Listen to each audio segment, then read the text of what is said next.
शौर्याय च रजस्याय च नमः शुष्काय च हरिद्याय च नमो लोप्याय चोलप्याय च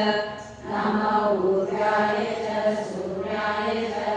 नमः पर्ण्याय च पर्णशद्याय च नमो पौर्माणाय च विघ्नते च पद्ममाणाय च विघ्नते च नमो आखिलते च प्रखिलते च नमो वकीर्येभ्यो देवानां हृदयेभ्यो नमो विक्षिणेभ्यो देवानां हृदयेभ्यो नमो विचिन्वकेभ्यो देवानां हृदयेभ्यो नमः निर्णतेभ्यो